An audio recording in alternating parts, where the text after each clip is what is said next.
take up our 6.4, our 9:45 a.m. We're just about an hour off.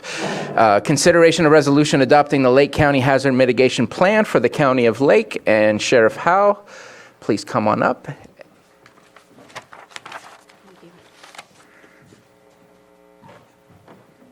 Any seat, except for the middle one. That one's taken.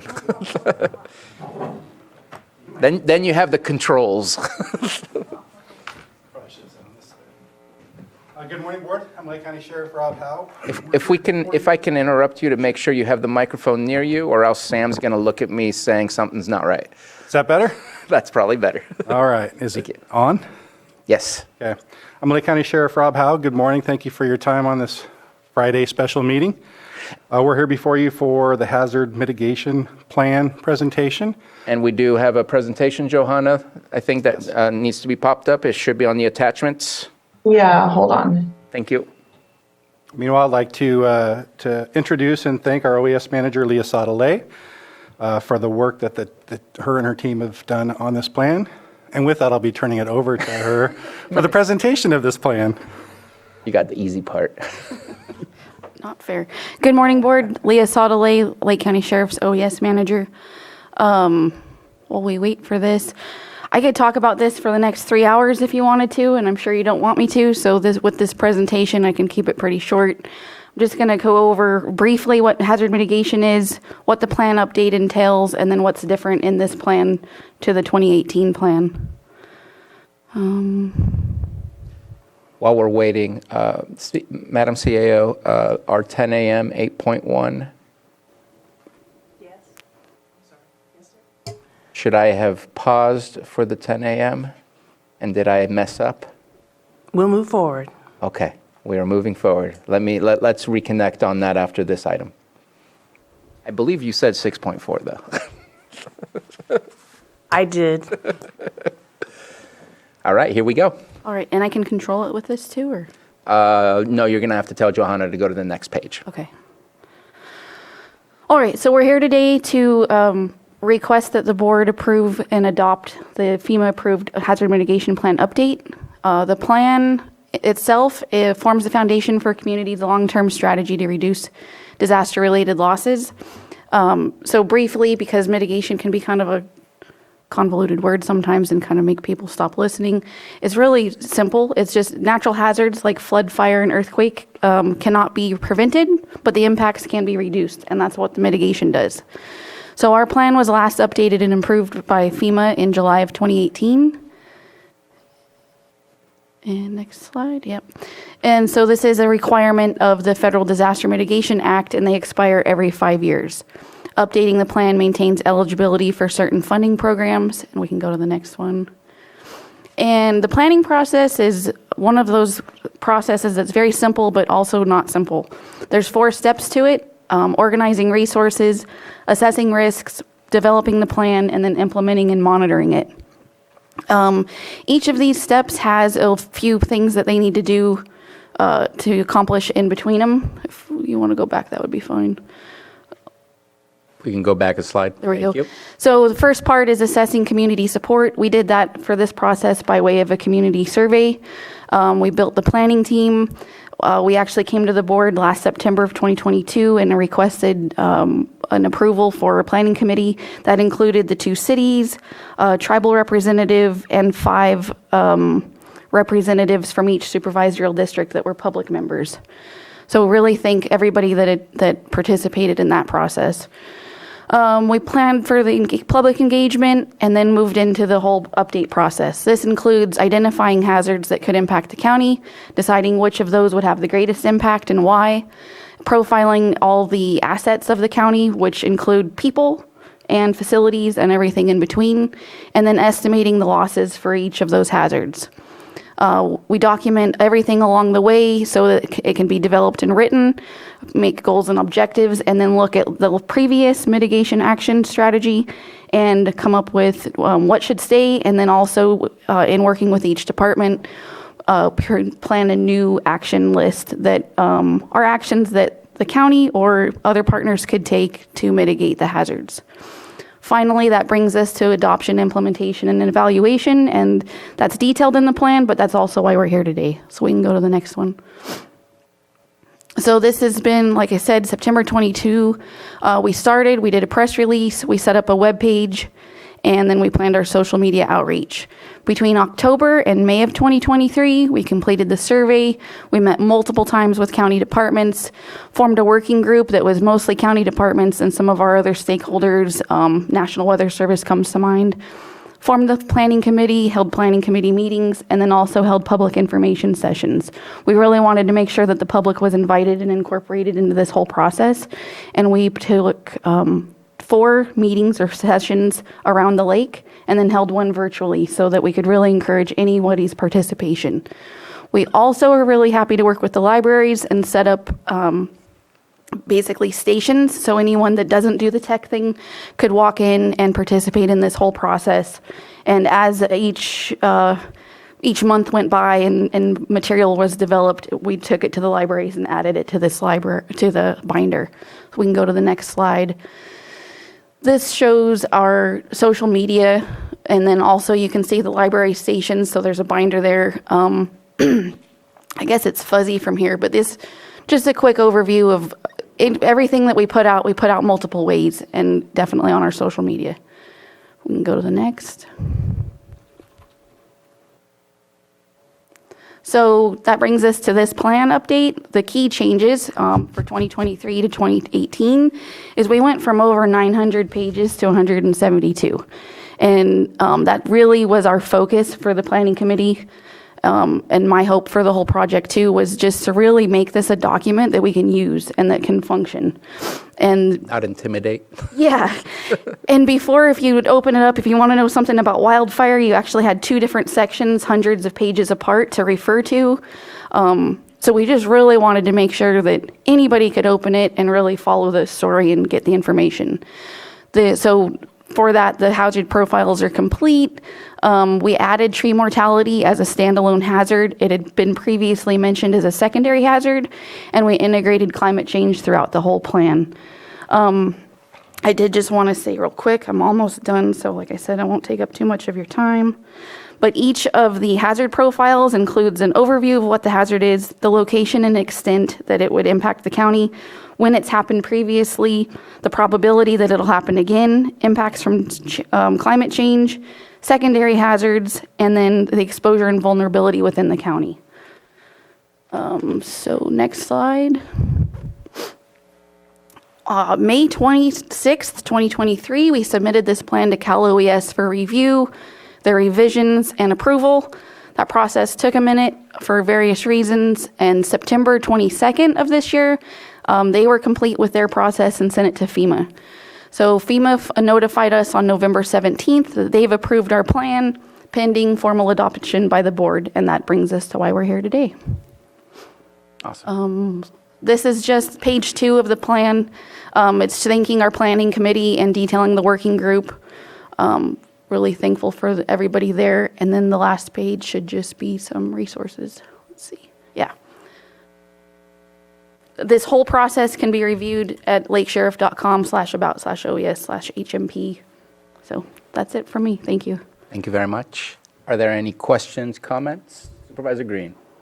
Yeah, thank you. As a recovering editor, I appreciate the effort to bring this down to a more readable size, and it must have been very difficult.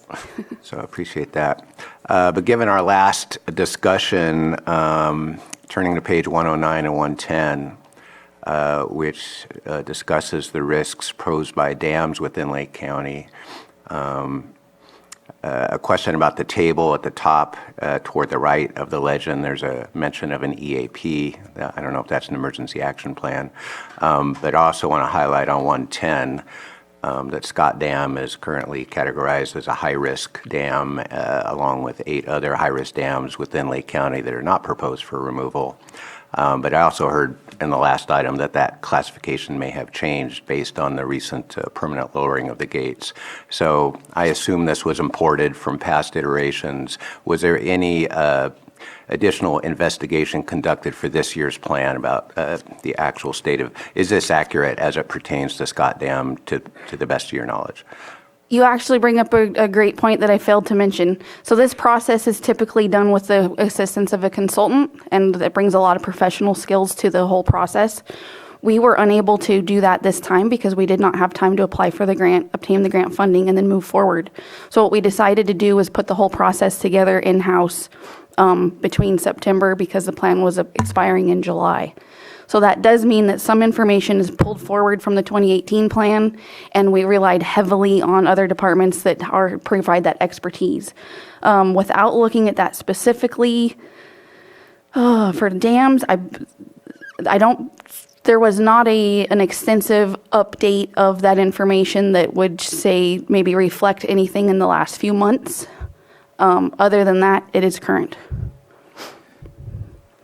And the only reason I raise that is we're going to adopt this today, and there's plenty of data points out there about the condition of this dam, and I'm not necessarily eager for our own references to necessarily conclude that the Scott Dam is remaining at high risk given recent changes. I don't know any way that we could address that on the fly, so I'm not proposing we change it. But is there any qualification, like in the executive summary of this, that would note the limitations of your data collection and the absence of a consultant? And can I put an asterisk by the high-risk category, or do we just have to roll with it because that's what it said in 2018, and that's what we got to re-adopt today to keep the state happy? It's a little bit more current than just what was said in 2018, and I cannot tell you which page and paragraph to reference for data limitations, but it is discussed throughout the plan at the same time that this is the date that this was drawn from, or this is the information that was available, this is how it was obtained. It kind of progresses through the plan depending on the topic. So, And what is the EAP reference on that table? an emergency action plan. So each of the dams should have their own.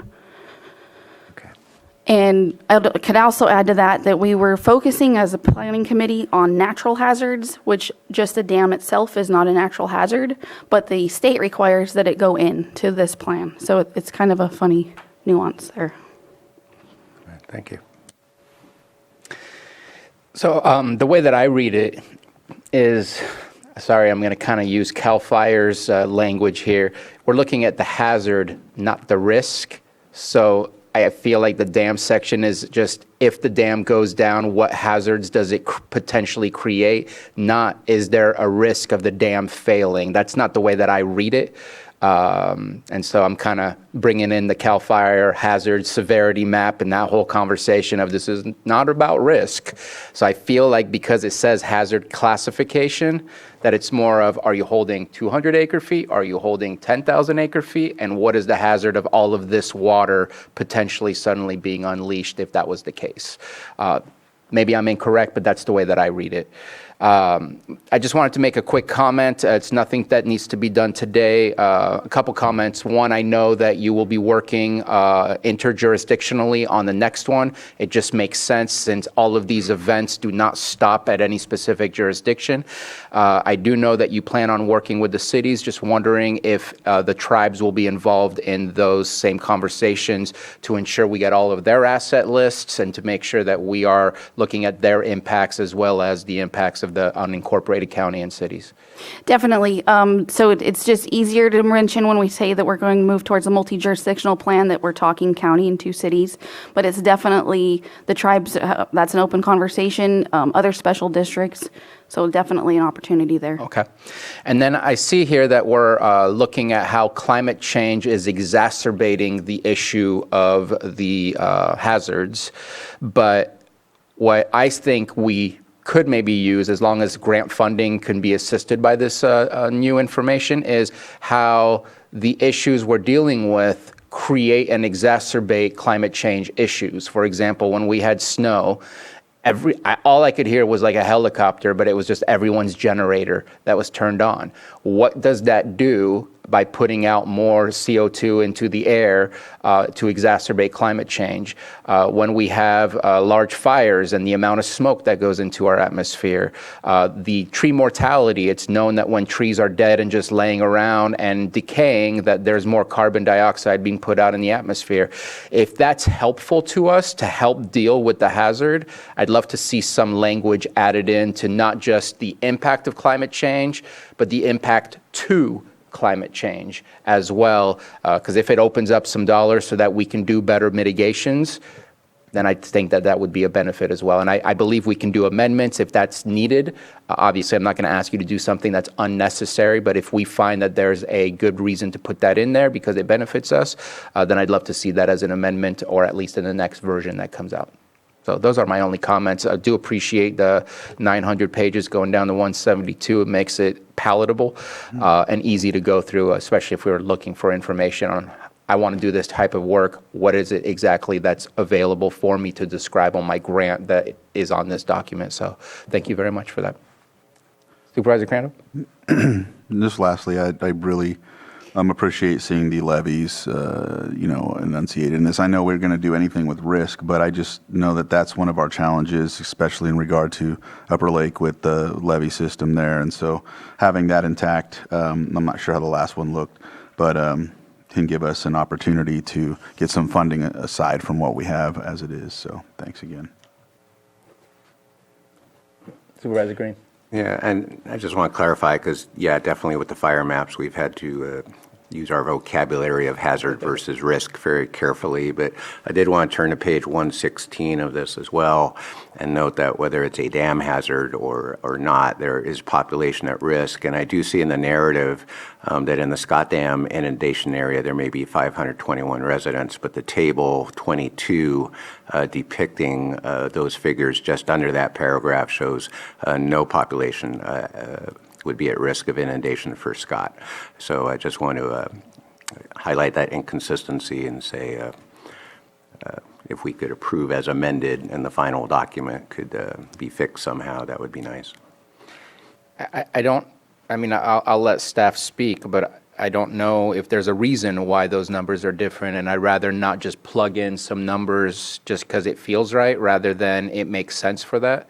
And again, maybe that could be an amendment that we can ask you to just keep in mind and review. Yeah, I would need to pull it up and look at it to be able to speak exactly to that.